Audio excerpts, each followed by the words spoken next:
Hello friends, आपका एक बार फिर से स्वागत है मेरे इस चैनल मानवा हिंदी एक्सप्लेन पर। फ्रेंड्स, आज मैं आपको एक्सप्लेन करूंगी I was just having fun with the time limit मानवा का चैप्टर 10। तो बिना किसी देरी के चलिए शुरू करते हैं इस मानवा की आगे की कहानी को। फ्रेंड्स, हमने पिछले पार्ट में देखा था कि कैरन इजाबेल से पूछती है कि प्रिंसेस, क्या आपको मरने से डर नहीं लगता? इसके जवाब में इजाबेल कहती है, मुझे मरने से डर लगता है पर मैं बहुत खुश हूँ कि मेरी लाइफ इतनी अच्छी है और मेरे पास इतने अच्छे पेरेंट्स, फ्रेंड्स और टीचर्स हैं। इजाबेल की ये बात सुनकर कैरन रोने लगती है। अब आगे चैप्टर की शुरुआत में हमें दिखाया जाता है कि इजाबेल कैरन को रोते हुए देखकर सरप्राइज्ड होते हुए पूछती है, टीचर, क्या आप रो रही हैं? इसके जवाब में कैरन कहती है, नहीं प्रिंसेस, मैं नहीं रो रही हूँ, प्लीज आप चिंता मत कीजिए। ये सुनकर इजाबेल जवाब देती है, अच्छा ठीक है, और मन में सोच रही होती है कि ये थोड़ा अजीब है, नॉवल के अकॉर्डिंग मिस कैरन कभी नहीं रोती। इसके बाद इजाबेल मन में सोचती है कि डोंट टेल मी ये एक्टिंग है। इजाबेल इतना मन में सोचते ही हमसे कहती है कि नॉवल में ये साफ लिखा था कि मिस कैरन लोगों को धोखा देने और एक्टिंग में बहुत ही अच्छी है, और इस समय इनके ये आंसू इस बात का प्रूफ है कि मिस कैरन अभी एक्टिंग कर रही हैं। इजाबेल हमसे ये कहते ही मन में सोचती है कि अगर मैंने नॉवल नहीं पढ़ी होती तो मैं इस बात पर विश्वास कर लेती कि इस समय मिस कैरन मेरी बातों को सुनकर बहुत ही दुखी हैं। इतना सोचते ही इजाबेल कैरन को चुप कराने की कोशिश करती है और ये देखकर कैरन कहती है, प्रिंसेस, इतना शांत मत रहिए जब आपको पता है कि आप बहुत ही जल्द मरने वाली हैं। प्रिंसेस, ये खुद को धोखे में रखने जैसा है और ये आपके लिए बहुत ही खतरनाक हो सकता है। इतना कहते ही कैरन इजाबेल की ओर देखती है और उससे बोलती है, प्रिंसेस, आप चिंता मत कीजिए, मैं आपसे वादा करती हूँ कि मैं आपको कुछ नहीं होने दूंगी।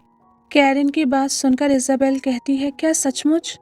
इसके जवाब में कैरन हाँ कहती है। कैरन की बात सुनकर इजाबेल उसे हक कर लेती है और उससे कहती है, मैं बहुत ही हैप्पी हूँ कि मिस कैरन मेरी टीचर है। ये सुनकर कैरन मुस्कुराती है और कहती है, मैं भी इस बात से खुश हूँ प्रिंसेस कि आप मेरी स्टूडेंट हैं। कैरन की बात सुनकर इजाबेल मुस्कुराती है पर वो मन में सोच रही होती है कि होश में आओ इजाबेल, ये औरत आखिर में एक साइकोपैथ बन जाएगी। इसकी बातों को दिल पर लगाने की कोई जरूरत नहीं, और वैसे भी मैं कोई छोटी बच्ची नहीं हूँ, बस मेरी आत्मा इस बॉडी से पोजेस्ड है।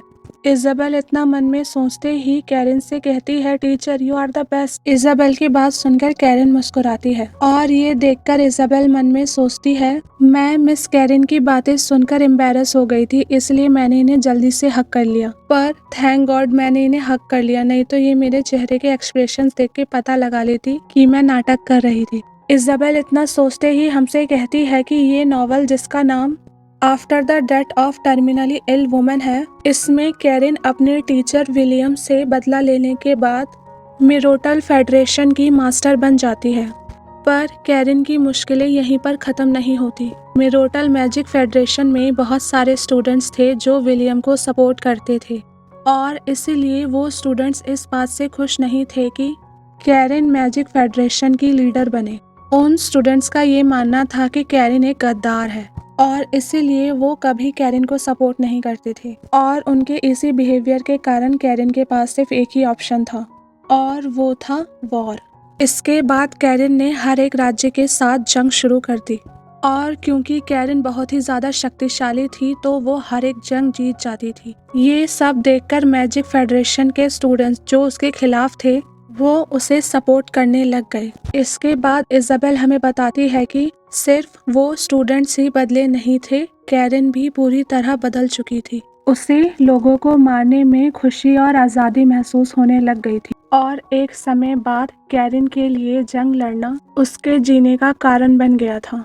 इसके बाद इजाबेल हमसे कहती है कि ये स्टोरी थी इस नॉवल की विलेनस कैरन की, और फिर इजाबेल मन में सोचती है, इस स्टोरी को सुनने के बाद मुझे मिस कैरन के खूबसूरत चेहरे को देखकर धोखा नहीं खाना चाहिए। इजाबेल के इतना सोचते ही सीन शिफ्ट होता है और हमें कुछ दिन बाद का सीन दिखाया जाता है जहां कैरन इजाबेल को पढ़ा रही होती है, और फिर उससे पूछती है कि प्रिंसेस क्या आपको ये स्टोरी समझ में आ गई। इसके जवाब में इज़ाबेल कहती है हाँ मुझे समझ में आ गया टीचर। ये सुनकर कैरिन कहती है तो ठीक है हम इसे सही ढंग से शुरू करते हैं। कैरिन की बात सुनकर इज़ाबेल सरप्राइज होती है और मन में सोचती है क्या सही ढंग से। इज़ाबेल ये सोच ही रही होती है कि तभी कैरिन कहती है प्रिंसेस अभी आप बहुत छोटी हैं और आपके रहन सहन का ढंग मिरोटल फेडरेशन के स्टूडेंट से काफ़ी अलग है, इसीलिए मैंने प्लान किया है कि मैं आपको पहले बेसिक सिखाऊंगी। इसके बाद कैरिन कहती है आप चिंता मत कीजिए प्रिंसेस, ये शुरुआत में थोड़ा अजीब लगेगा पर मैजिक सीखना बुरा नहीं है। कैरिन की बात सुनकर इज़ाबेल सरप्राइज होती है और मन में सोचती है मैजिक, क्या ओरिजिनल स्टोरी में इज़ाबेल ने कभी मैजिक सीखा था। इज़ाबेल के इतना सोचते ही सीन शिफ्ट होता है और 6 महीने बाद का सीन दिखाया जाता है जहां कैरिन इज़ाबेल को मैजिक यूज करना सिखा रही होती है। और फिर मैजिक सिखाते समय कैरिन इज़ाबेल से कहती है प्रिंसेस आप कोशिश कीजिए और अपनी सारी माना पावर इस स्टोन पर लगाइए। इसके बाद कैरिन इज़ाबेल से कहती है प्रिंसेस अगर आप पूरी तरह से फोकस करेंगी तो आपके माना में एक स्ट्रॉन्ग और फास्ट करंट फ्लो करेगा जिससे आपको इस स्टोन को हिलाने में मदद मिलेगी। कैरिन की बात सुनकर इज़ाबेल सोचने लगती है कि मुझे मैजिक सीखते हुए पूरे 6 महीने हो गए हैं। इसके बाद इज़ाबेल मन में सोचती है कि मैं शुरुआत में ये सोचती थी कि आखिरकार मुझे मैजिक सीखना क्यों है।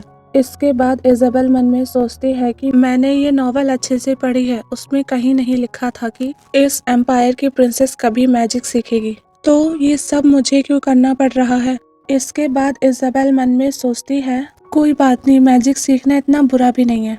इज़ाबेल इतना सोचते ही अपनी पावर का यूज उस स्टोन पर करती है जिसे देखकर कैरिन सरप्राइज होती है और मन में सोचती है ये क्या, ये तो माना बैरियर है और ये माना बैरियर कितना पावरफुल है, ये बहुत ही शॉकिंग है। प्रिंसेस ने अभी सिर्फ बेसिक मैजिक सीखा है और सिर्फ 6 महीने में इतना पावरफुल माना बैरियर। और फिर कैरिन सोचती है कि सबसे सरप्राइजिंग है प्रिंसेस के माना का कलर।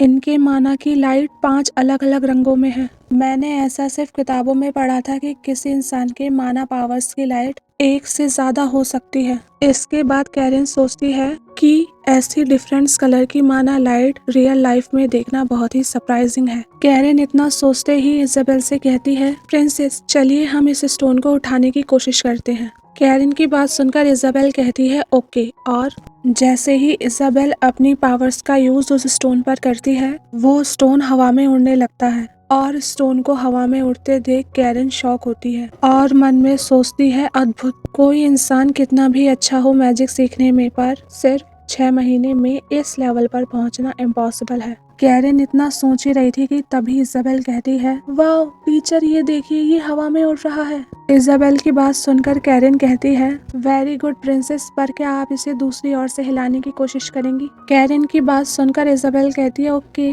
और फिर अपनी सारी माना पावर से उस स्टोन पर कॉन्सेंट्रेट करती है। पर इस बार इज़ाबेल का स्टोन हवा में नहीं उड़ता, वो स्टोन सिर्फ थोड़ी दूर उछलकर गिरता है और ये देखकर दोनों शांत हो जाते हैं। इतनी शांति देखकर इज़ाबेल मुस्कुराते हुए बोलती है ओह नो मैं फेल हो गई, मैं इस स्टोन को हवा में नहीं उड़ा पाई।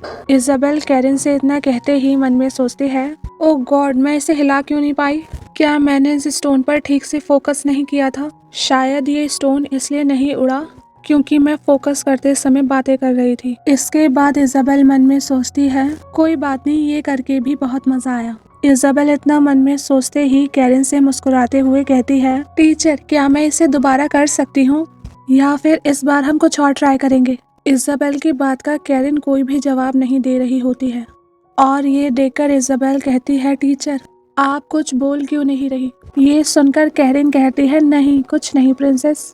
इज़ाबेल से इतना कहते ही कैरिन अपने हाथ की ओर देखती है और फिर मन में सोचती है कि अगर मैंने मैजिक का यूज नहीं किया होता तो ये टेबल टुकड़ों में टूट जाती। इसके बाद कैरिन मन में सोचती है कि प्रिंसेस के अंदर इतनी पावरफुल माना पावर्स हैं, उसे वो अभी कंट्रोल नहीं कर सकती।